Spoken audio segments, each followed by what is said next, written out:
আপনারা দেখতে পাচ্ছেন একাধিক পীর সাহেব কেবলা পীরজাদাগণ সম্মানীয় ব্যক্তিত্ব এখানে উপস্থিত আছে। বেশি লম্বা চড়ায় মূল পয়েন্টে আসছে। ওয়াকফ বিল, অ্যামেন্ডমেন্ট বিল, সংশোধনী।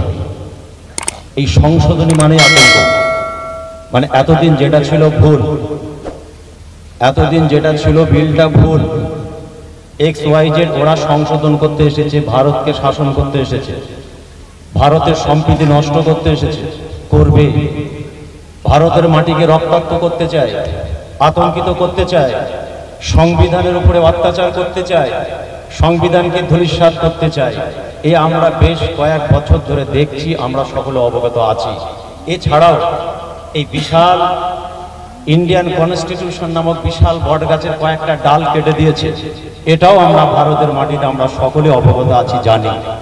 হঠাৎ দেশ যখন ভয়ঙ্কর অবস্থায় বিরাজ করছে, জাত খুঁজছে, ভাষা খুঁজছে, মুখ চাওয়াচাই শুরু হয়েছে, সংবিধানের বইটা গেলে ছেঁড়া ফাটা শুরু করেছে, হঠাৎ করে আবার সেই লুঙ্গি বাহিনীদেরকে টার্গেট করে মুসলমান ধর্মের ইমোশন, ভালোবাসা, পৈতৃক সম্পত্তি আল্লাহর ওয়াস্তে যেগুলো ওয়াকফিলিল্লাহ করা, মালিক হচ্ছেন আল্লাহ, আমরা রক্ষণাবেক্ষণ করব, আমাদের বাপদাদা 14 পুরুষের মাথার ঘাম পায়ে ফেলা রক্ত দেওয়ার সম্পত্তি, সেটার উপরে হাইনা চোখ পড়েছে, আপনারা সকলে জানেন। এখন প্রশ্ন হলো, এর প্রতিবাদ প্রতিরোধ করে কিভাবে আমরা এটাকে আমরা উদ্ধার করব? মারপিট করে নয়, দাঙ্গা করে নয়, গাড়ি পুড়িয়ে নয়, সরকারি সম্পত্তি পুড়িয়ে নয়, দেশের ঐতিহ্য নষ্ট করে নয়, ভারতীয় সংবিধানকে রক্তাক্ত করে নয়। এর শিক্ষা আমাদের বিশেষ করে মুসলিম জাতির পূর্বপুরুষ অর্থাৎ আমাদের প্রফেট নবী মুহাম্মদ রাসূলুল্লাহ সাল্লাল্লাহু আলাইহি সাল্লাম 1500 বছর আগে আমাদের শিখিয়ে দিয়েছেন, আমাদের এই শিক্ষা দিয়েছেন। সেই শিক্ষা নিয়ে আমরা ভারতবাসী হিসেবে দেশের সম্প্রীতি বজায় রাখি, দেশকে ভালোবাসি, সংবিধানকে ভালোবাসি, দেশের আইনকে আমরা মান্যতা দিই। এখন আমরা সবাই বিভিন্নভাবে প্রতিবাদ প্রতিরোধ করছি, আমাদেরকেও করতে হবে, সেটা গণতান্ত্রিক প্রক্রিয়ায়। এবার একটা প্রসঙ্গ আসছে, এর আগেও কৃষক বিল আইন হয়েছিল, সেটা প্রত্যাহার করতে বাধ্য হয়েছিল। কিভাবে প্রত্যাহার করেছিল আমরা কি জানি? সেটা হয়তো আমরা জানি না। আমরা বলি যে পাঞ্জাব সরকার এবং জনগণ তারা এক হয়েছিল, কিন্তু আমাদের মধ্যে যেটা অভাব, ইউনিটি, একতা, ভ্রাতৃত্ব, ভালোবাসা, সম্প্রীতি, এই অভাবটাকে দূর করতে হবে, 1 নম্বর। 2 নম্বর, ওই দেশের সরকার নিজে সহযোগিতা করেছিল যে আপনারা আন্দোলন সঠিক আপনারা করুন, আমরা সহযোগিতা করছি।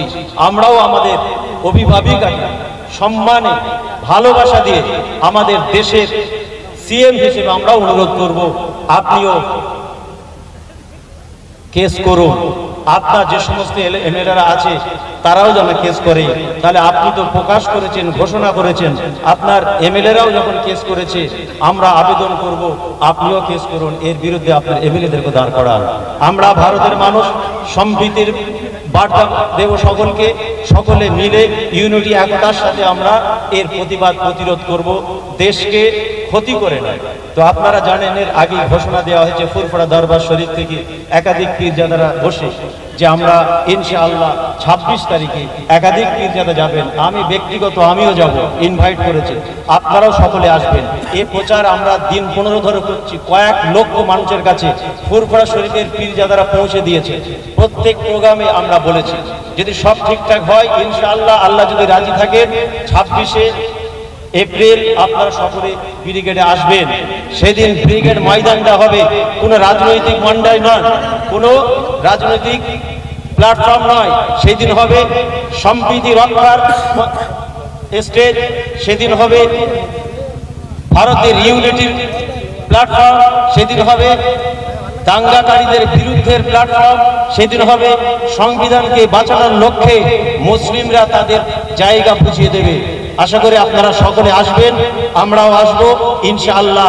আল্লাহর দরবারে আশা করছি, যেরকম রিপোর্ট এখন পর্যন্ত স্টিল নাও পাওয়া যাচ্ছে, পজিটিভলি আমরা আশা করতে পারি, সকলে বলেন ইনশাআল্লাহ।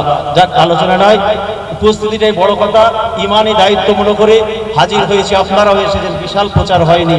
আল্লাহ পাকের দরবারে শুকরিয়া আদায় করি, আল্লাহ যেন আমাদের এই মাকসুদকে পূর্ণ করেন, সকলে বলুন আমিন। এই বলে সংক্ষিপ্ত আলোচনা শেষ করছি। এখন